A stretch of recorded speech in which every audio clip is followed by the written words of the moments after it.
Hey guys, what's going on? It's Eli, back with another review video.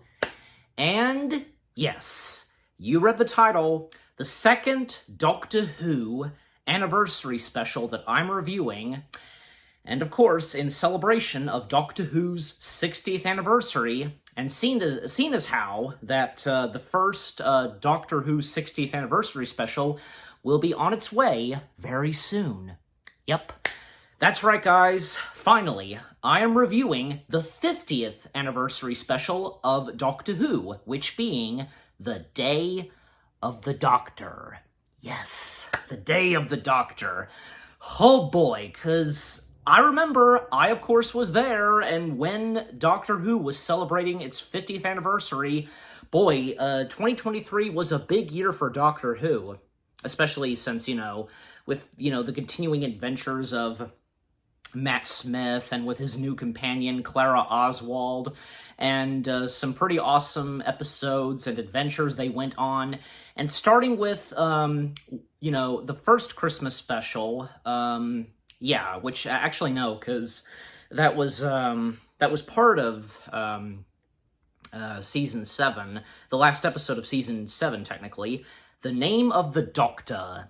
And in the end of the episode, right before it came to an end, because Clara had basically encountered all of the Doctor's past faces/selves, and there was one face that she never encountered and we never knew of. And it's one face that the Doctor had tried to forget for so long, and he's the one that broke the promise. And when we heard that voice, well, because I think for a lot of us, we would know who that is and recognize that British voice. Yep, John Hurt. Who else would it be? Because who else would it be? Like, how can you not recognize the late legendary John Hurt's voice? And, saying saying some famous lines, what I did without choice, in the name of peace and sanity. And, the 11th Doctor's response was, but not in the name of the Doctor. And when he turns around after the 11th Doctor walks away, he was carrying a passed-out Clara, and again, because the unknown Doctor face turns around, and of course it's John Hurt, introducing John Hurt as the Doctor. And something about this Doctor, very special. He is called the War Doctor. And again, he broke the promise, and, he didn't go by the Doctor when he regenerated that face, and just something about him, and until I get to that. And of course, when the 50th anniversary special finally arrived, it was so exciting to see a couple of familiar faces. Not all of the Doctors, came back for this, just archival footage and so on, except for one, and that being the 10th Doctor. We once again got the returning appearance of the 10th Doctor, played by the one and only David Tennant, and it was really exciting. It was really exciting to see this happen, and the fact that there hadn't been a Doctor Who anniversary special, nothing like this in a long time.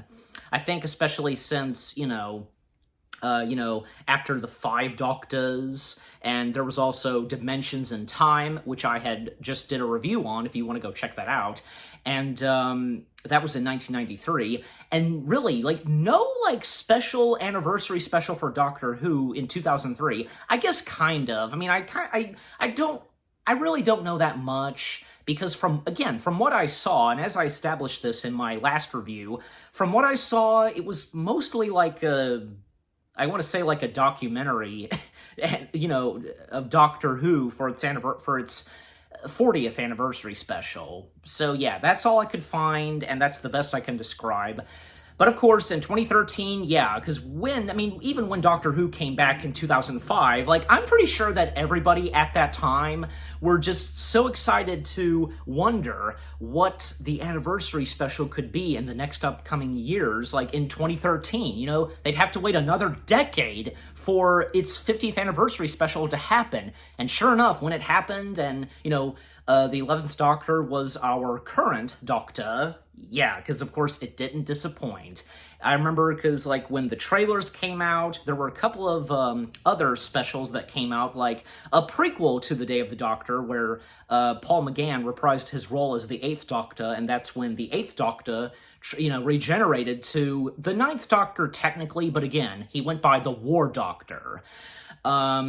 And there was also that biopic of Doctor Who with David Bradley as William Hartnell, and the reveal of the 12th Doctor, yeah, because this was before The Day of the Doctor aired, and especially with the 12th Doctor showing up at one point, and until I get to that, of course.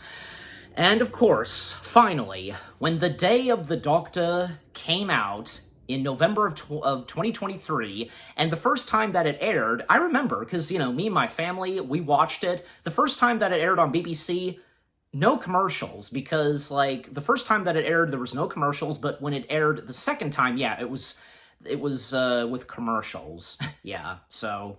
Alright, so with all that I've said now, and as always, read the description / the story. In 2013, something terrible is awakening in London's National Gallery. In 1562, a murderous plot is afoot in Elizabethan, I think I'm saying it right, Elizabethan England, and somewhere in space, an ancient battle reaches its devastating conclusion. Okay, so with The Day of the Doctor itself, so much happening, of course, for one thing.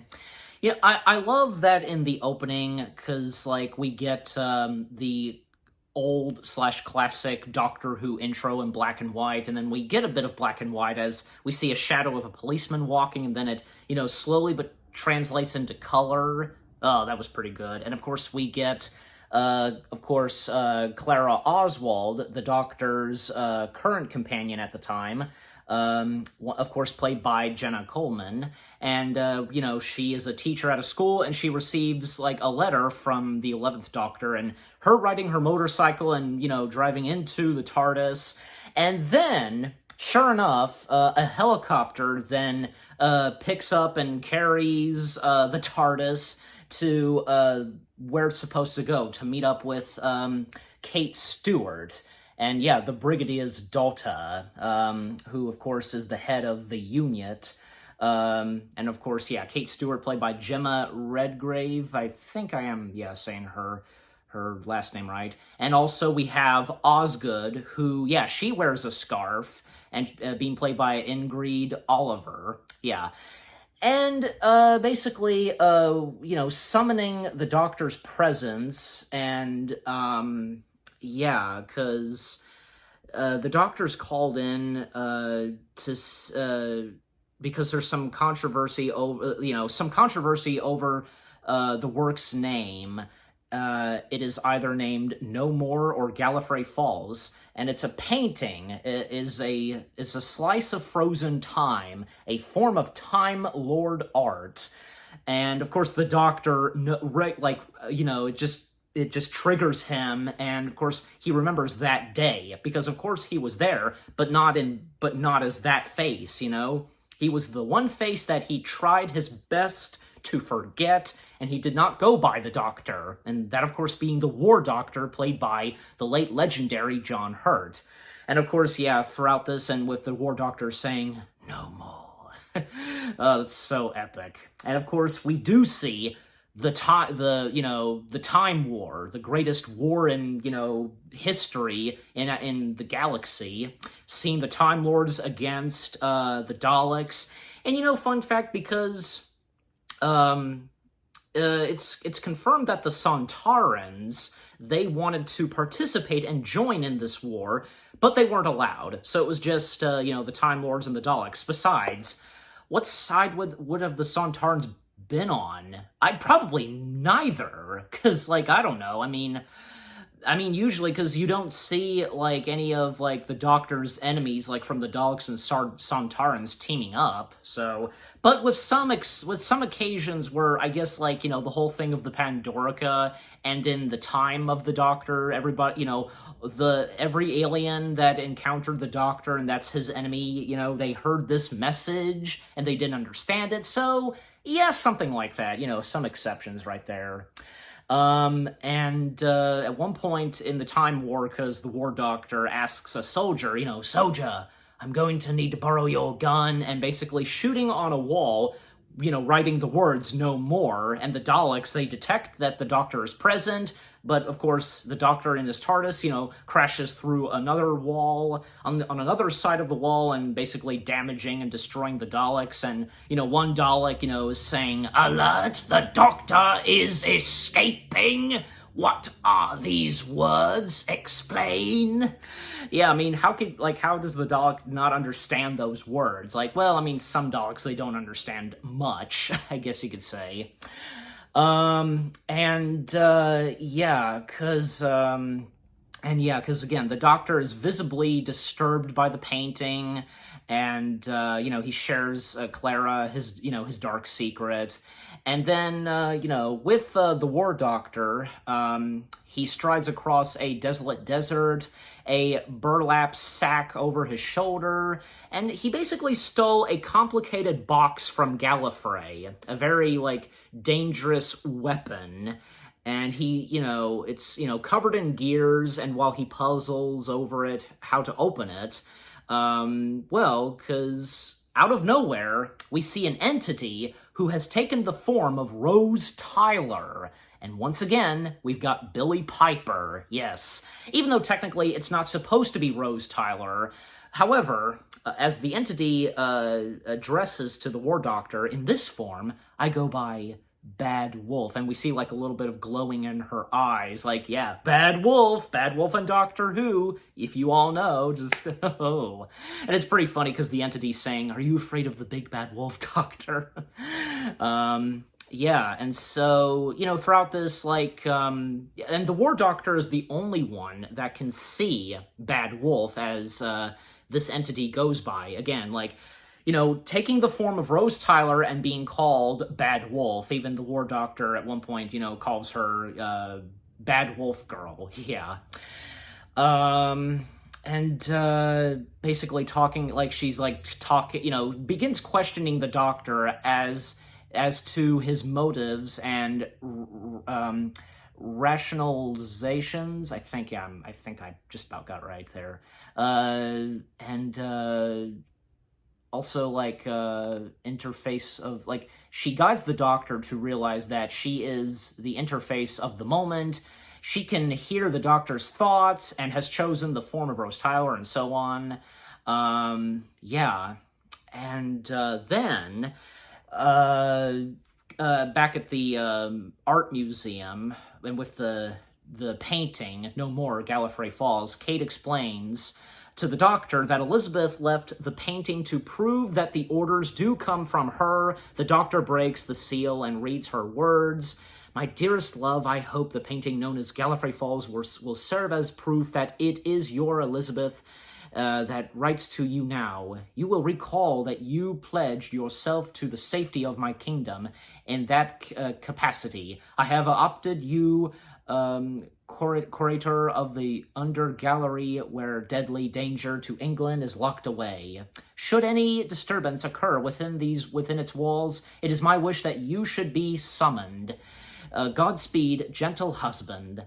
And yeah, because it turns out that the Doctor, was married to the Queen herself, Queen Elizabeth, in the 16th century, yeah. And, of course, yeah, that's where we get our first appearance, and the returning appearance, I should say, of the 10th Doctor. Yeah, 10 fingers.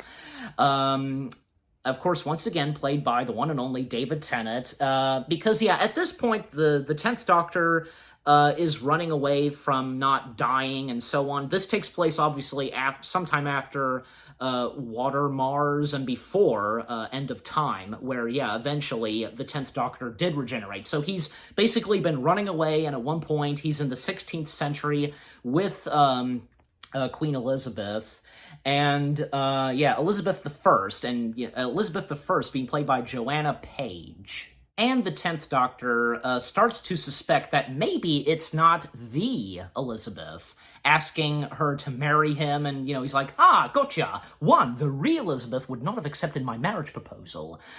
And it does turn out that, yeah, it is the Elizabeth, although who the imposter was that was with the 10th Doctor was the horse that basically carried the 10th Doctor and Elizabeth. The horse turned out to be a Zygon in disguise, yes. And actually, because, if I recall, this was the first time in quite a while since the classic era of Doctor Who where the Zygons appeared on screen. So it was a perfect opportunity and perfect time for the Zygons to come back, and very, scary alien creatures.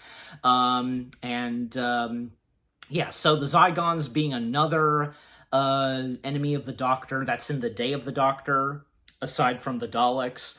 Although not really that much of the Daleks doing anything, because they're just there in the Time Wars. So even though they do have a little bit of encountering with the Doctor, most notably the War Doctor, as I explained.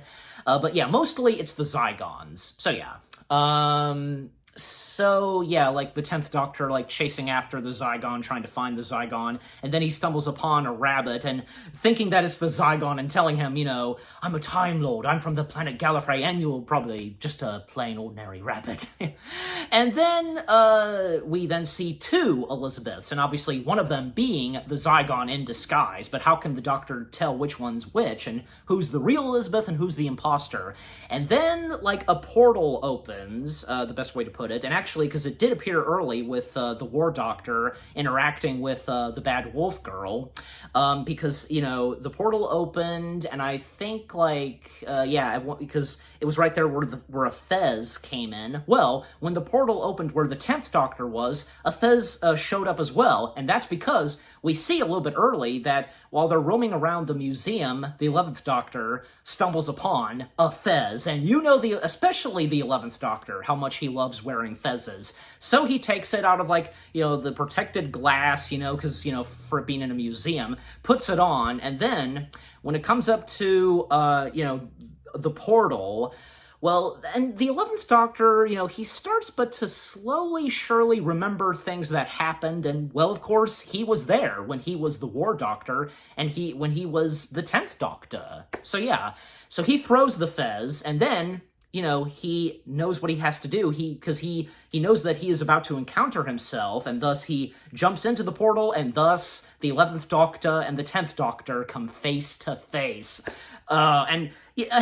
And also, Doctor Who never disappoints with its funny moments, and this was a hilarious moment for the 11th Doctor and the 10th Doctor. Well, the fact there are plenty of hilarious moments for them, and of course with the War Doctor. So with the 10th Doctor and the 11th Doctor's first encounter, it's pretty funny, even when they whip out their sonic screwdrivers, and, they activate them, and, yeah, pretty much the 11th Doctor's sonic screwdriver is the best. And, the 10th Doctor, because he first says, compensating, and, the 11th Doctor then, says, oops, I'm wearing sand shoes. It's pretty funny. And, Clara, shouting out to the Doctor, what's happened and so on, and where are you? And the 11th Doctor asks his 10th face, where are we? England, 1560, wasn't it, oh, wait a minute, what was the, well, crap, I almost forgot now. 15, as always, I've got the tablet with me. 1562, that's right, yeah. So, yeah, the 10th Doctor tells the 11th Doctor, they're in England in 1562, and Clara and Kate puzzled, and, Clara's, asking, who are you talking to? And simultaneously, the 11th Doctor and the 10th Doctor say, myself. And he's they're complicating each other, and not to mention when they put on their glasses because they're looking at the portal, and they're just it's funny. Of course it's funny, and the 11th Doctor at one point, he throws the Fez into the portal, and to see if Clara and Kate would see it come to them, but yeah, the Fez didn't go there. And where did it go? Well, it went straight to the War Doctor, and thus he jumps into the portal, and he doesn't know at first, that he's encountering his future selves, and yeah, and the 10th Doctor, he's distraught and just shocked to see him be there, and, the 10th Doctor saying, why are you here? The point is, why are you here? Like, he just can't believe what he's seeing. And golly, because especially for the 10th Doctor, and with David Tennant, he never disappointed with pulling out some serious faces and with his eyes. Like, oh my gosh. Like, when especially the 10th Doctor, when he's being serious, I tell ya. And so the War Doctor asking them, I'm looking for the Doctor. Oh yes, are you his companions? And thus they reveal themselves that, they are him, and by, whipping out their sonic screwdrivers, and yeah, the War Doctor is surprised, and, you're me? The other? You're my future selves? Am I having a midlife crisis? And at one point they point their screwdrivers at him, just, back away a little bit, and and it's like, why are you pointing your screwdrivers like that? They're scientific instruments, not water pistols. Like, you've seen a ghost. Yeah, literally, for him to say that. And then at one point, Elizabeth I's guards show up, and basically they're under arrest. And obviously, it's the Zygon in disguise, and tricking and fooling the actual Elizabeth's guards, and, the 11th Doctor asks Clara to help out and pretending to be a witch and so on. But, of course, eventually they do end up getting thrown into the dungeon. And then, at one point, back at, modern time in 2013, and in the art museum, well, because Clara, as well as Kate and Osgood, they have a bit of an encounter with the Zygons, because yes, the Zygons, taking the shape and form of, say, Kate and Osgood, especially Kate, and so, yeah, disaster has struck, of course, at the museum, and especially since, well, the doctors are not present there, so, and, yeah, with them being in the dungeon, yeah, they're thrown in a cell with a wooden door, even, the War Doctor tries to use his sonic to to get the door open, but that doesn't work. And the 10th Doctor is wondering why, these three doctors have been brought together. Well, I mean, shouldn't they be aware that, well, because their past faces that they were, this has happened before. So, it, even in the 5 Doctors, it's established that, this would happen once every 10 years. Well, so it's happened once again. And so, even at one point, because, yeah, Clara, she did make her way to 1562, and, the portal, it has a name to it, the Fissure, yeah, the Fissure, I mean, still a portal, so, and yeah, they are, Kate and Clara, they are recovered by the unit at one point, and, then also, yeah, because, there was even a moment where, the Zygons, scared and encountered Osgood, terrorizing her and stuff like that, interrogating her and so on, and, then, back in the dungeon, because, the 11th Doctor scratches the activation code onto a wall in their cell, while the 2 Doctors puzzle out how to escape, and the War Doctor proposes isolated sonic shift in the door, and, yeah, and then the War Doctor at one point starts bickering with the 10th and 11th and the 11th Doctor, about them for their shame of being grown up, and, even, of course, the Bad Wolf Girl showing up and talking, more to the War Doctor, and even, the 11th Doctor claims that he doesn't know and that he's forgotten the events of that day, this day that's happening for all 3 of them. Well, obviously there's something that must have, wiped their memories because of their next adventures, for the War Doctor and the 10th Doctor. And the 10th Doctor, he bitterly states that there were 2.47 billion children that day. The 10th Doctor has become the man who regrets, and the 11th, the man who forgets. They are the future of the Doctor.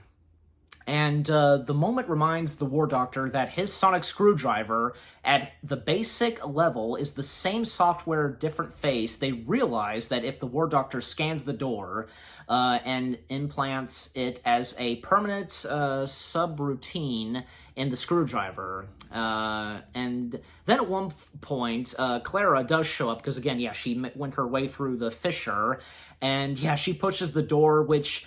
The door was unlocked the whole time, so they could have easily gotten out. And then, of course, you know, Clara meets the other two doctors, and then the Queen does show up, and it is the actual Queen, and then she brings them to the Zygon's lair to show them their plan. And then also Osgood, back at, you know, modern time, Osgood walks in the halls of the Under Gallery before recovering Kate trapped in a Zygon nest. She frees her, but Kate bemoans, I don't know if I'm saying that one word right, the fact that the Zygons have control of the Black Archive. Yeah, because the whole thing of the Black Archive, and the Doctors and Clara follow the Queen to the lair, and of course, yeah, they find out the Zygon's plan, and then, of course, yeah, because, again, the 10th Doctor wondering if it is the Elizabeth, and of course it is. And then, at one point, and before they leave 1562, well, the 10th Doctor marries Elizabeth, and then we see them enter into the 10th Doctor's TARDIS, and of course we once again see the 10th Doctor's TARDIS interior.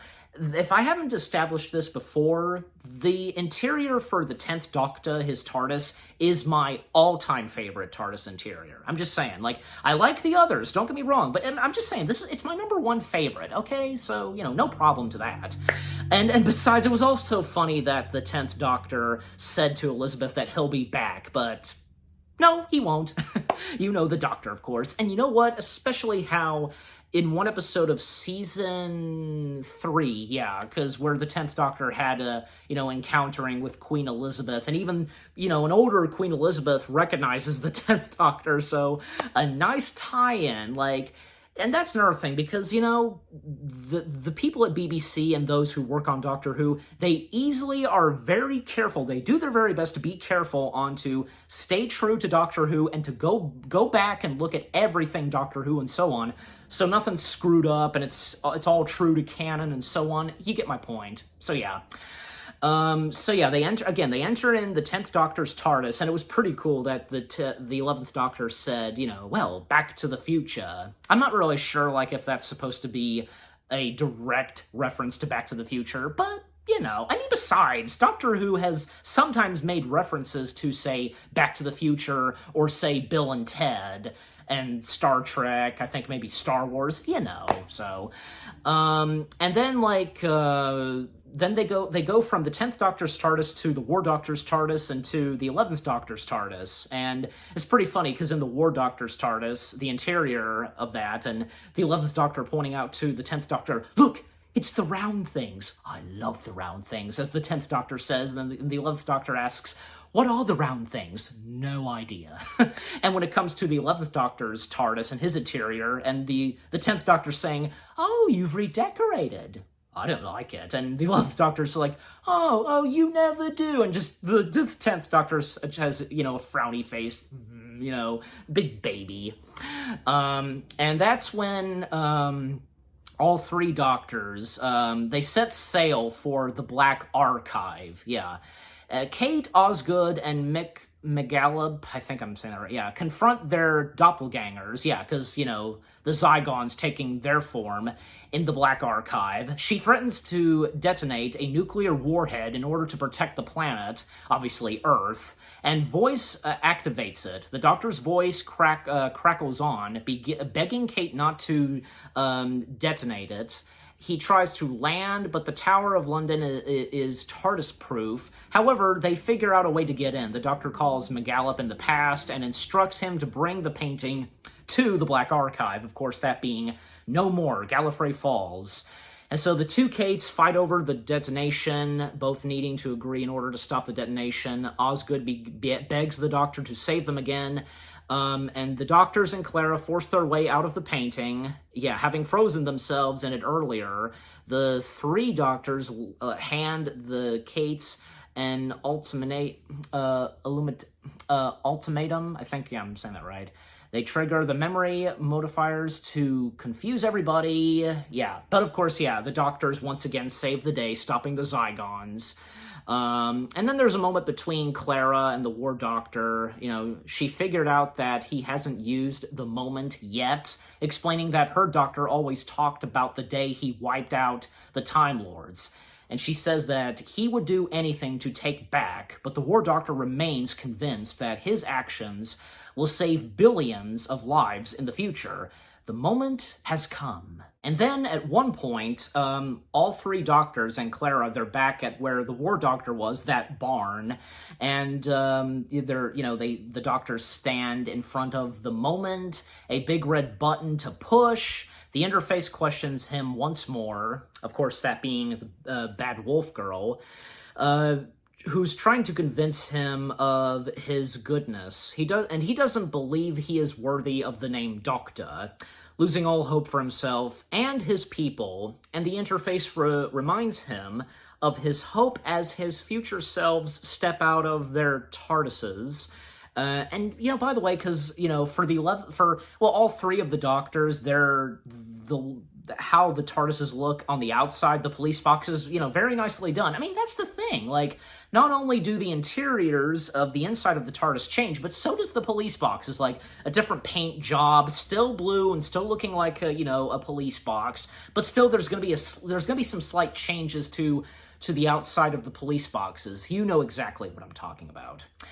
So again, they step out of their TARDISes, the 10th and 11th, more than anybody else, and they prepare to push the button together, but Clara tearfully objects, and she never pictured the Doctor actually pushing the button, despite the fact that she knew he did it. And the reality of time, of the Time War, projects around them. The children crying, innocents suffering, the humanity of Gallifrey. And the Doctor could not find a way to end it all. But Clara believes in a different solution. She reminds the Time Lord who he is, the warrior, the hero, and the Doctor, because that's who the Doctor is. They'd had plenty of warriors, and what he will do is a heroic act onto itself. What the universe needs now is a Doctor, of course, being the Doctor. Never cruel or cowardly, never giving up, never giving in. A new day dawns on Gallifrey, and a day of hope. A brilliant new idea dawns on the Doctors. The entity of the moment worked, and the War Doctor's going, yes, oh, thank you, Bad Wolf Girl. And the 10th Doctor, and even the 11th Doctor, they're puzzled. Like, even the 10th Doctor asking, I'm sorry, did you say Bad Wolf? And those moments where the 10th Doctor is standing right there next to Bad Wolf Girl, like, oh, that gets ya. Because, with the 10th Doctor and Rose Tyler, obviously. And again, the War Doctor is the only one that was seeing the entity, slash Bad Wolf Girl taking the form of Rose Tyler. And so they change their minds about using the moment. Instead, they intend to freeze Gallifrey in a moment in time, slipped away in a pocket universe. The Daleks will be exterminated in their own crossfire, and the universe will believe that the two races destroyed each other. And so, another message appears before the High Command. Gallifrey stands! And by the way, because the other characters in the Day of the Doctor, the Time Lords themselves, like the General, played by Ken Bones, and Ken Bones would reprise his role a couple of more times, like later on in Doctor Who. And also McGallop, who I mentioned a bit early, being played by Jonjo O'Neill, if I'm saying his first name right. Yeah, there was also Lord Benetham, obviously from like 1562, played by Orlando James. And the Zygons, like the Zygons, like for the body performance of the Zygons and the makeup, they were played by Adian Cook and Paul Casey. I think I got some of their names right. And Nicholas Briggs, of course, you got to have Nicholas Briggs. Like, he voices the Daleks and also voices the Zygons. The fact that he's pretty much voiced almost every, like, alien creature, like, from the Daleks, the Cybermen, and the Jadoon, you name it. Only, like, those creatures who, need voices and not those who are in makeup, and you get my point. So, yeah. And so the doctors, contact Gallifrey, and they position themselves, their mad plan to save Gallifrey, and the general is just, freaking out, like, his worst nightmare, all three, three doctors. And the general objects, claiming that the calculations would take centuries, but the doctor is well prepared for the task. And, because, of course, the doctors correct the general on this, and, that's when, because when, like, the 10th Doctor says, I started a very long time ago, we see all the other doctors come in, from the 1st to the 12th, because all 13 are there, and of course we get a quick glimpse of the 12th Doctor, Peter Capaldi. Yes, glimpse of his, his eyes. Oh my gosh. And the question is, where would the 12th Doctor had been when he was, when he showed up there? Maybe this was when, he had just regenerated or something? It'd have to be. I mean, who knows? I mean, I'm not sure if it was really established. Maybe it kind of was. I just probably didn't really thoroughly look into that. But yeah. So, and the general, he has no choice but, of course, to trust the Doctor, as he should, and tells him to just do it. And, of course, the 11th Doctor saying, okay, gentlemen, we're ready. And thus, they start up the TARDISes, the 11th Doctor saying Geronimo, and the 10th Doctor saying Anno Z, and the War Doctor going, oh, for God's sake, Gallifrey stands! And we see all the TARDISes making their way to Gallifrey, and even when the Daleks, they increased their firepower, and boom! An explosion, and thus, they did it. They froze the Time War, and so mission accomplished. And back in the Natural Gallery, because the aftermath of that, and the mysterious painting remains an enigma to the Doctors. Another thing lost to time, and the War Doctor bids a fond farewell to his replacements. And that's the thing, because, like, even the first Doctor in the Three Doctors, because the first Doctor seeing his next two faces and saying, oh, you're my replacements, a dandy and a clown. It's pretty funny. And so again, the War Doctor is saying goodbye to his his future selves, that is, and to Clara.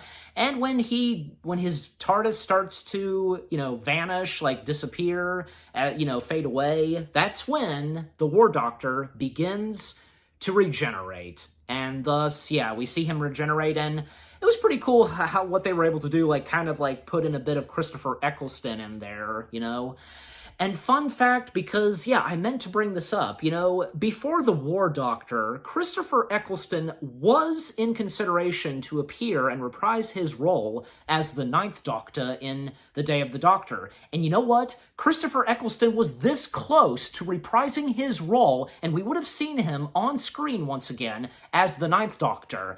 And he was in talks and had meetings with Stephen Moffat, and obviously, for me, I can tell that he would have been in good hands with Stephen Moffat.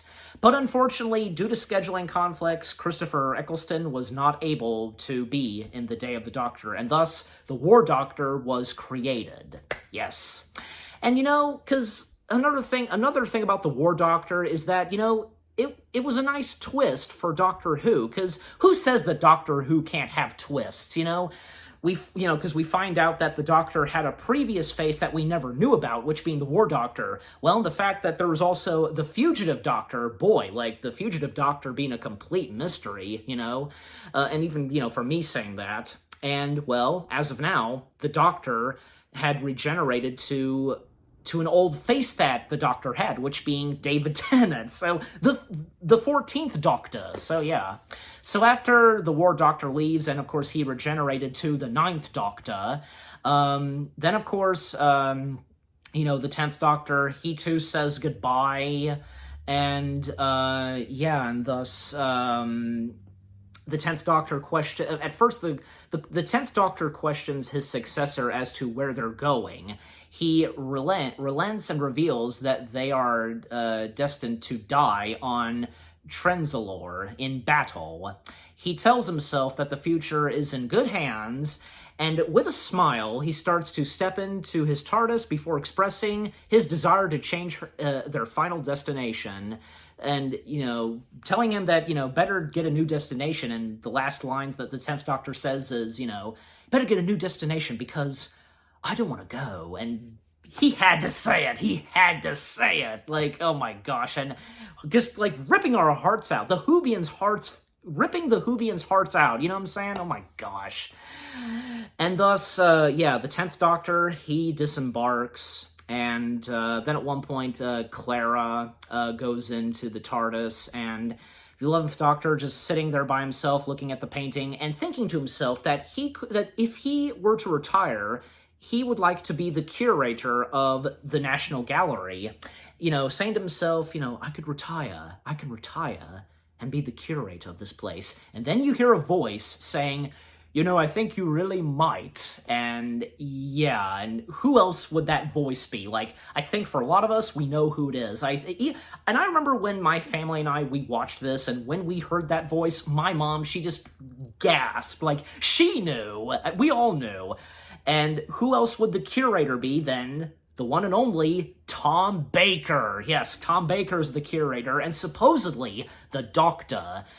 Now, I wonder, because my guess is that maybe, could it be the 4th Doctor? Like, maybe it's the 4th Doctor who retired and became the curator, or maybe it's a future Doctor who has the same face that he had with the 4th Doctor. You know what I'm saying? Like, I don't think it's never really established, but, I guess it leaves Whovians guessing to themselves, like, what that means and so on. And thus they have a little conversation, the Doctor and the curator, and talking about the painting, and the curator asking the 11th Doctor what he makes of it, with the title. And, the 11th Doctor, of course, saying no more, Gallifrey Falls, and the curator corrects him. It's all one word, Gallifrey Falls, no more. What do you think that means? And the 11th Doctor then starts to wonder, like, it's out there, and the curator, like, I'm not, I don't know that for sure, like, where would it be? Shh, and, and so, and an old man who greatly resembles the 4th Doctor, because, and, again, correcting him that, Gallifrey Falls no more, and, basically, like, a little bit more of a conversation with the curator and the 11th Doctor. It would have been cool, like, I remember my mom and I having this little conversation. Wouldn't it have been cool if the curator had put on the hat and scarf? Like, or I was thinking it would have been pretty cool and funny if the curator asked the 11th Doctor if he would have liked to have a jelly baby, because that was one of the things that was with the 4th Doctor, always, like, sometimes whipping out jelly babies, Would you care for a jelly baby? Yes. And thus, the curator, he walks off, and that's when, with the 11th Doctor, we get a bit of narration from him, and, assuming, like, he's, talking to us audience, and, talking about his destination, and he realizes where he's been going this whole time, home. The long way around, and he walks out of the TARDIS, and he joins up with his other incarnations/cells, and it's really cool just, like, seeing all, 12 Doctors, with the what's the word I'm looking for? The absence, with the exception, I should say, yeah, the exception of the 12th Doctor, Peter Capaldi, because he's not there, because, again, we only got that one quick glimpse of him when he was there and, helping out all the other Doctors, freeze the Time War and so on. So, yeah, seeing all of the 12th Doctors, right there and, like, staring at Gallifrey, their home planet.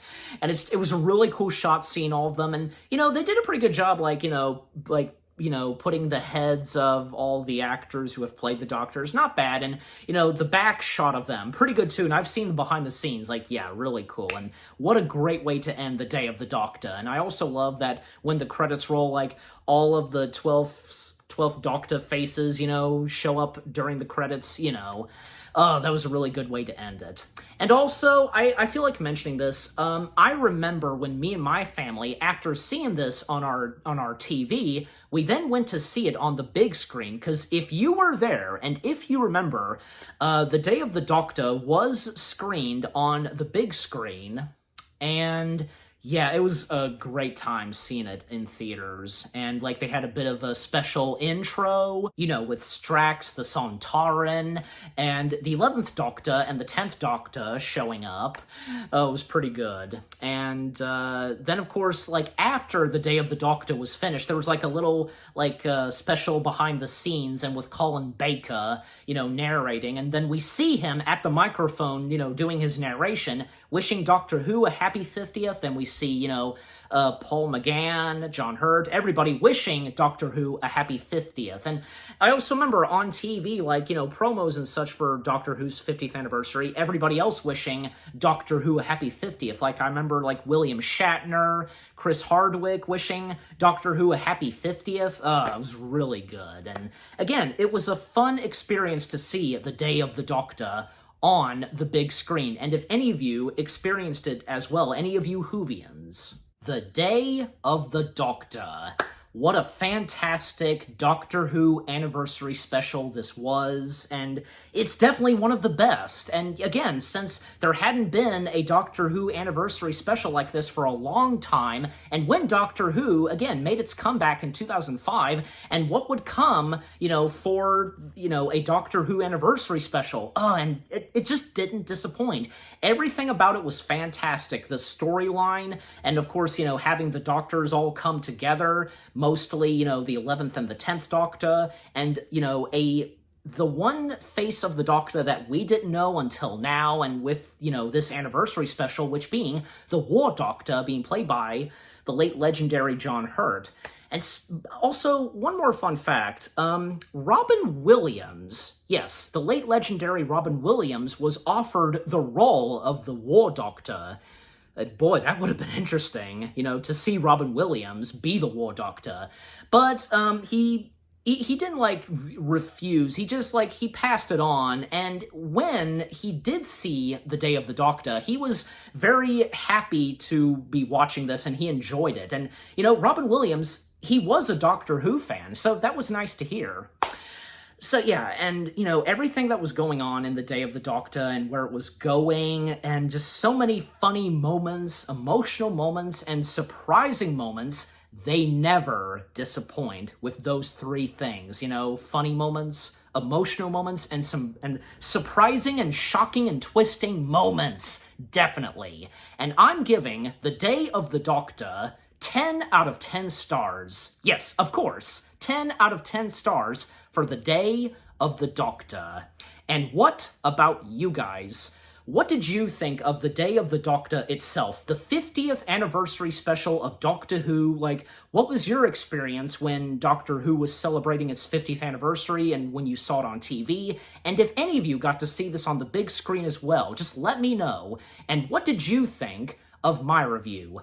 Leave comments and give this review video a like, as always. So, with all that being said, thank you very much for watching. I hope you guys enjoyed my review of the 50th anniversary special of Doctor Who, The Day of the Doctor. More review videos are on the way. They're going to be awesome. Keep looking forward. And I'll see you guys in the next video. review. And stay tuned because, well, obviously I'm going to review the 60th anniversary specials of Doctor Who. Yeah, I can't wait to watch them and to review all 3 of them. It's going to be exciting. And again, seeing as how that the first anniversary special of Doctor Who is on its way. Just, yeah, get excited, yeah. And happy 60th anniversary to Doctor Who. Take care, peace out, and Anno Z